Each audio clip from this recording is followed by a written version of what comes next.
નમસ્કાર દર્શક મિત્રો, સર્વેને મારા જય શ્રી કૃષ્ણ.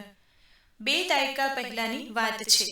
જાતનો રઘુવંશી એવો એક ગુજરાતી લંડનની એક કંપનીમાં કર્મચારી તરીકેની નોકરી કરતો હતો.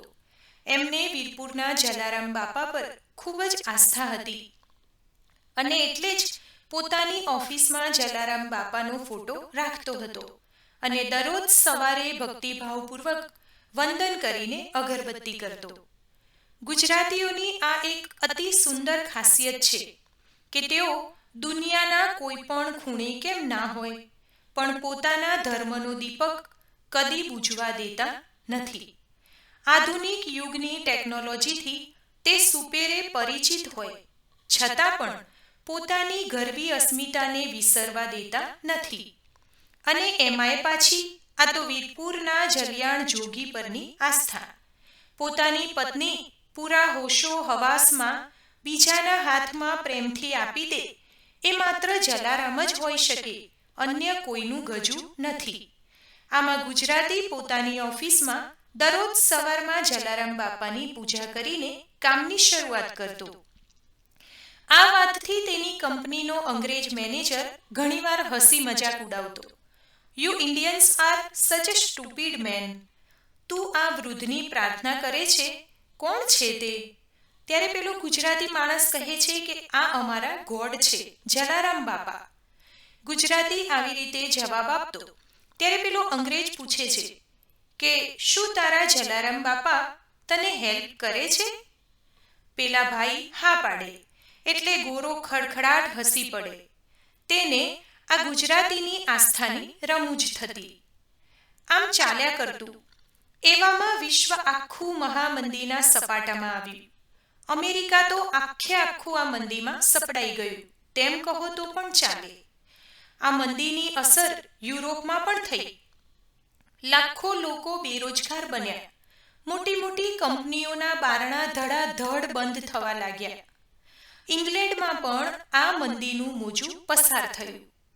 પેલો ગુજરાતી રઘુવંશી જે કંપનીમાં કામ કરતો તે કંપની પણ મંદીની ઝપેટમાં આવી. કંપની બહુ મોટી નહોતી.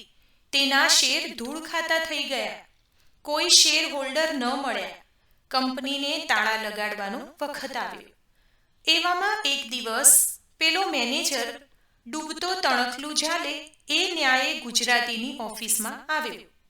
આવીને જલારામ બાપાની છબી સામે ઊભો રહ્યો અને ગુજરાતીને કહે છે, તું કહે છે ને કે આ તારા ગોડ તારી હેલ્પ કરે છે. અત્યારે આપણી કંપની મુશ્કેલીમાં છે તો શું તારા ભગવાન મને હેલ્પ કરશે?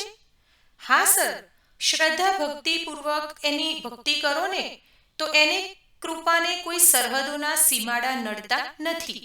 ગોરો ગુજરાતીને પૂછે છે, મારે એમને કેટલા પાઉન્ડ આપવાના? ગુજરાતીએ જવાબ આપ્યો, સર એ તમારા પાઉન્ડનો ભૂખ્યો નથી. ગોરાએ ફરીથી પૂછ્યું, તો પછી શું કરવાનું?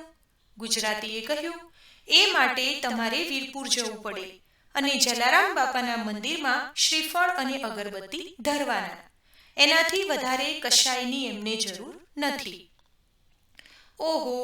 ગોરો મેનેજર આવી વિચિત્ર વાતથી આશ્ચર્યમાં પડી ગયો અને ખુશ પણ થયો, કારણ કે આમાં એને જાજો કોઈ ખર્ચો કરવાની જરૂર દેખાતી નહોતી. મેનેજરે જલારામ બાપાના ફોટા સામે 2 હાથ જોડીને એક માનતા માની. આ વાતને 2-3 મહિના વીતી ગયા અને જાણે જલિયાણની કૃપા આ કંપની ઉપર વરસી. કંપની ફરી એકવાર ધમધમવા લાગી. શેર હોલ્ડરો મળવાથી શેર વેચાવા લાગ્યા. મેનેજર તો ખુશ થઈ ગયો. આ તારા ગોડ ખરેખર માઇન્ડ બ્લોઈંગ છે હો.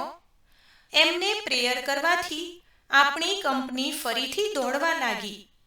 એ તો એની કૃપા સાહેબ, પણ તમે કરેલા વાયદા મુજબ હવે તમારે વીરપુર જવું પડશે. એકચ્યુઅલી હમણાં મારી પાસે ટાઈમ નથી. મેનેજર જરા થોથવાયો. એમ પણ હવે ગરજ તો પતી ગઈ હતી. અરે સર, માત્ર 3 જ દિવસનું કામ છે અહીંથી ઇન્ડિયા જઈને આવવાનું. ઓકે, પણ મારી છોકરી હમણાં ઇન્ડિયા ટૂર પર જવાની છે. એણે જીદ પકડી છે.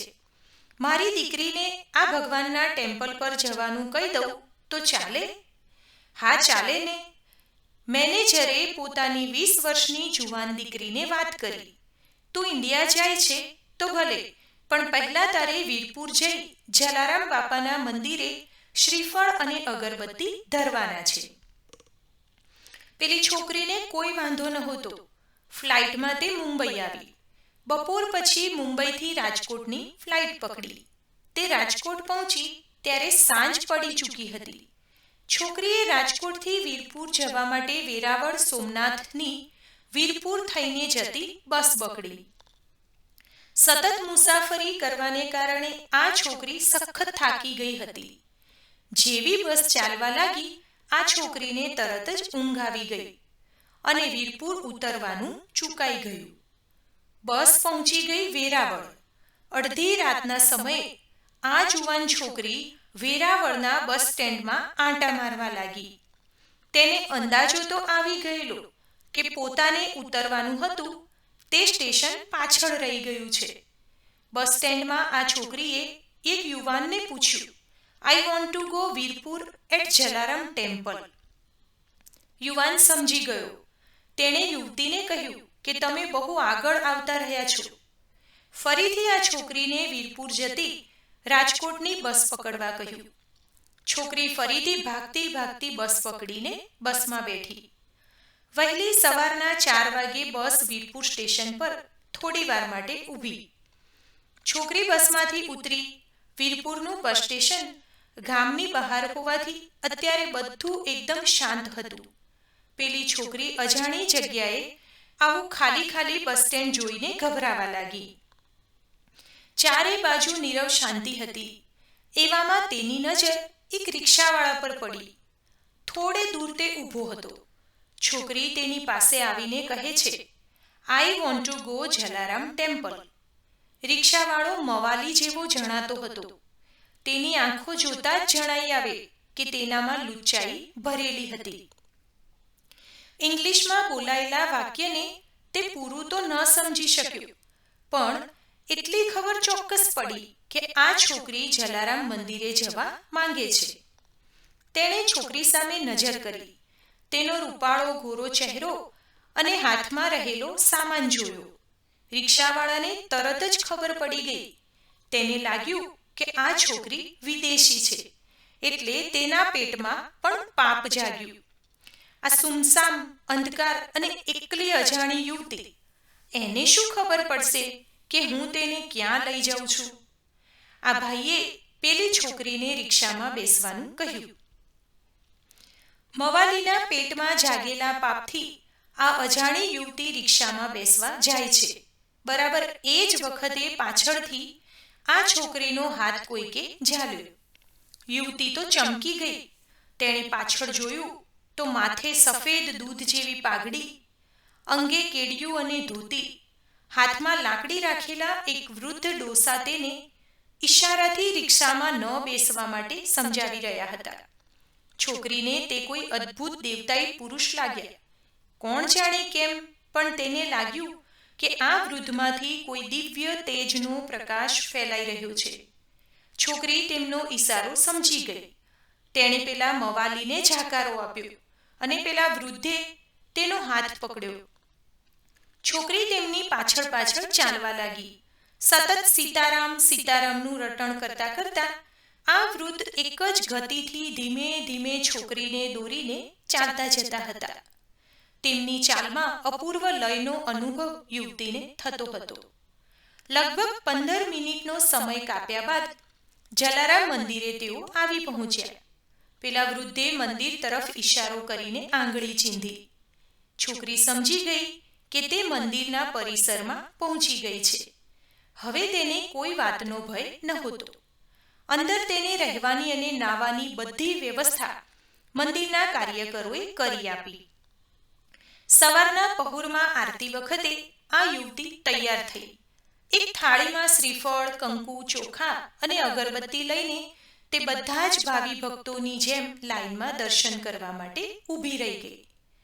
એવામાં એની નજર મંદિરમાં રાખેલા એક ફોટા પર પડી. આ ફોટો જલારામ બાપાનો અંગ્રેજે પાડેલો એકમાત્ર વાસ્તવિક ફોટો જે આજે પણ વીરપુરના મંદિરમાં છે. આ છોકરીને ફોટો જોઈને થોડી નવાઈ લાગી. તેણે બાજુમાં ઊભેલા ભાવિ ભક્તોને પૂછ્યું, આ ફોટામાં જે વૃદ્ધ દેખાઈ રહ્યા છે તેમનું એડ્રેસ હોય તો આપો ને, મારે તેમને મળવું છે. આજુબાજુમાં ઊભેલા બધા જ લોકો આ છોકરીની વાત સાંભળીને મરક મરક હસવા લાગ્યા. કોઈકે કહ્યું, મેડમ, એ પોસિબલ નથી. પેલી છોકરી કહે, બટ વાય, કેમ? આ માણસે જ મને રાત્રે બસ સ્ટેન્ડથી અહીં સુધી પહોંચાડીને મને બહુ મોટી હેલ્પ કરી હતી. મને કોઈ ખરાબ છોકરાથી બચાવી હતી. મારે તેમને થેન્ક યુ કહેવું છે. યુવતીના અવાજમાં અધીરાઈ હતી. ત્યારે કોઈક યુવકે કહ્યું, મેડમ, આ બાપા તો હવે આ દુનિયામાંથી નથી રહ્યા. આ વાતને દાયકાઓ વીતી ગયા છે. રિયલી? Oh my God! આ દાદા હવે આ દુનિયામાં નથી તો પછી મને હેલ્પ કોણે કરેલી? પેલી અંગ્રેજ છોકરીના હાથમાંથી થાળી પડી ગઈ. આ છોકરીને આજ પહેલી વાર અનુભવ થયો કે ભારતના સંતોની શું તાકાત હોય છે. આ દેશના સંતોની કૃપા દુનિયાના ગમે તે દેશના ગમે તે ધર્મના લોકો પર વરસે છે.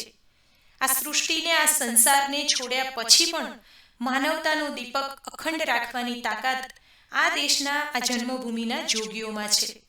તો મિત્રો, હું આશા રાખું કે તમને આજની આ વાર્તા જરૂરથી પસંદ આવી હશે. મિત્રો, કમેન્ટ કરીને જરૂરથી જણાવજો કે તમને આજની આ વાર્તા કેવી લાગી. આજનો વિડીયો પસંદ આવ્યો હોય તો લાઈક કરજો, તમારા મિત્રો સાથે શેર કરજો. કમેન્ટમાં જય જલારામ જરૂરથી લખજો. અમારી ચેનલને પહેલી જ વખત જોઈ રહ્યા હોય તો સબસ્ક્રાઇબ જરૂરથી કરી લેજો, જેથી નવા આવનારા તમામ વિડીયો આપને સાંભળવા મળતા રહે. ધન્યવાદ. સર્વેને મારા